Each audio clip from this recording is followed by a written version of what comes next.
India T20 world cup 2026 గెలిచింది. దేశమంతా సెలబ్రేషన్స్‌లో ఉంటే, ఒక పర్సన్ మాత్రం చాలా కోపంలో ఉన్నారు. ఆయనే యువరాజ్ సింగ్. అభిషేక్ శర్మ ఫైనల్లో 19 బాల్స్‌లో 50 కొట్టి రికార్డ్ సృష్టించిన యువరాజ్ సింగ్ మాత్రం తన పైన విరుచుకుపడ్డారు. "నువ్వు ఫెయిల్ అయ్యావు" అంటూ ఓపెన్‌గా స్లామ్ చేశారు. అసలు మ్యాటర్ ఏంటంటే, ఈ వరల్డ్ కప్‌లో అభిషేక్ టోటల్ 8 మ్యాచెస్‌లో చేసింది కేవలం 141 రన్స్ మాత్రమే. ఇదే ఇప్పుడు యువరాజ్ సింగ్ కోపానికి ముఖ్య కారణం. రీసెంట్ ఇంటర్వ్యూలో ఆయన ఏమన్నారంటే, "నీ ఫోకస్ డైవర్ట్ అయితే ఫెయిల్యూర్స్ తప్పవు. అభిషేక్ ఎప్పుడు చూడు ఇన్‌స్టాగ్రామ్ రీల్స్ చేస్తూ ఉంటాడు. అది నీ పని కాదు. రాత్రి కరెక్ట్‌గా 9కి పడుకోవాలి.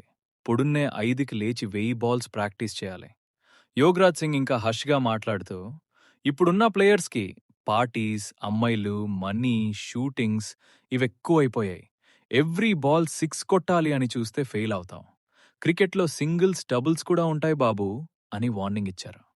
యువరాజ్ సింగ్ లెవెల్‌కి వెళ్ళాలి అంటే అభిషేక్ ఇంకా చాలా టైం పడుతుంది అని కూడా బడ్డలు కొట్టారు. మరి యువరాజ్ సింగ్ చెప్పిన ఈ డిసిప్లిన్ మాటలతో మీరు ఎక్కబోస్తున్నారా? అభిషేక్ శర్మ తన లైఫ్ స్టైల్ మర్చిపోవాలా? కమెంట్ సెక్షన్‌లో మీకేమనిపిస్తుందో మాకు చెప్పండి. ఇలాంటి ఇంట్రెస్టింగ్ క్రికెట్ అప్డేట్స్ కోసం వెంటనే మన ఛానల్‌ని సబ్స్క్రైబ్ చేసుకోండి.